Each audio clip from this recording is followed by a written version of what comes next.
The Enterprise is a family-owned and operated local newspaper on the Cape going back since 1929. They service Bourne, Mashpee, Falmouth, and Sandwich. Well, recently, the paper moved up the generation ladder. John Hough took over as publisher, while his father, William, stepped down from the role following 29 years of service. I visited their office on Depot Avenue and sat down with John to discuss what this change in leadership would mean to the paper and the communities it services. Well, but first, a little bit about John and his journey from a paper boy back in 1999 to the publisher chair. So I think I was about 9 or 10. 9 or 10. Yeah. And that was it. You saw this newsroom, you're like, that's going to be me one day. I think I've been running in and out of this. There's the office to my left was my grandfather's, and the vaguest memories, because he retired in '93, so very vague memories of him working here. And of course, my father coming in and out, playing in here. We used to build our own newspapers.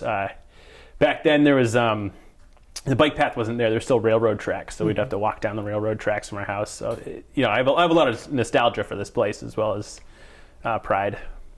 Technology sure makes our lives much easier, but it also challenges the status quo.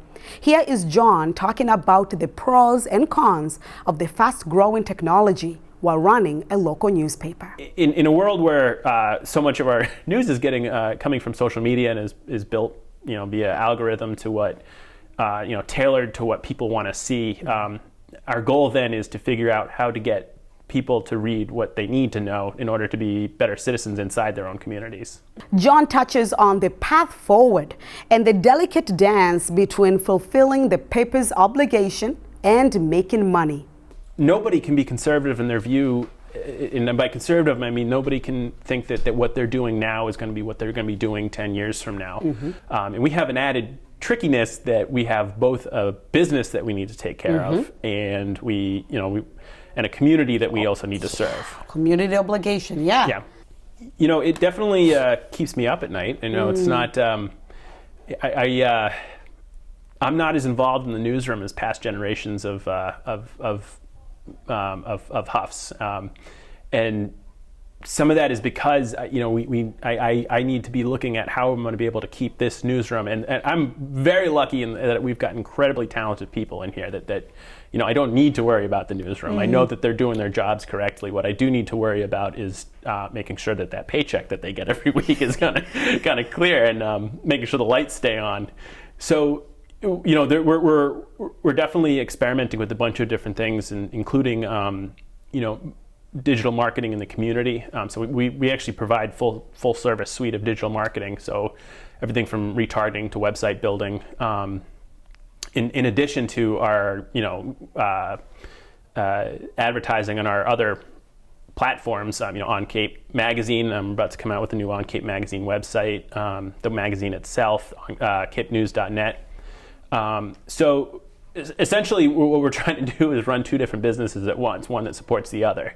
Is the solution as simple as more people, more residents need to pick up their newspaper and read?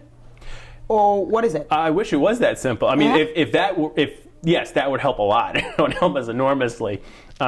It's going to be two-pronged, which is the first is that we're going to need to shift away from an advertising from a print advertising based model to something that is got a much larger mix of subscription revenue, and then that advertising mix is then going to need to become more of a marketing consultancy firm that, using our institutional knowledge, will be able to help other businesses grow in the community. Will the paper see another generation handoff? Here's John. Wanted to reassure that both staff and readers that this business will continue to do what it has done for since 1886, really, which is that it is a voice in the community. That our responsibility is to give the local news to the locals, and how that's going to look might change over the years, but how it's going to be, how we do our jobs is it's going to require the same skill set, that same a mixture of ingenuity and inquisitiveness. Mm-hmm.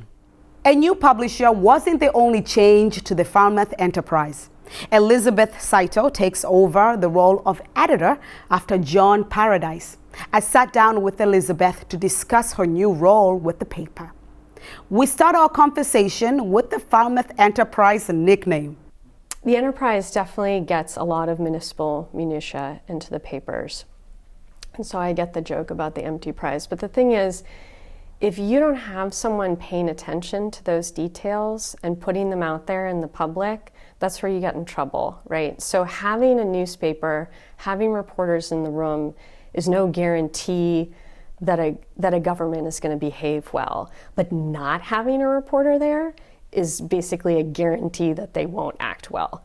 And so it might not always be scintillating reading, but if you don't have someone there reporting that, putting it out in the public light, that's where you really get in trouble.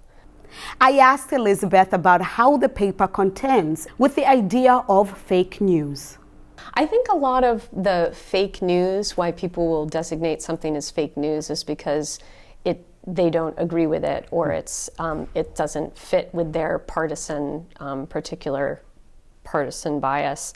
There is also just some really terrible, shady, quote, journalism that's going on all sides of the political spectrum that really is just terrible news, bad news, based 5% in fact.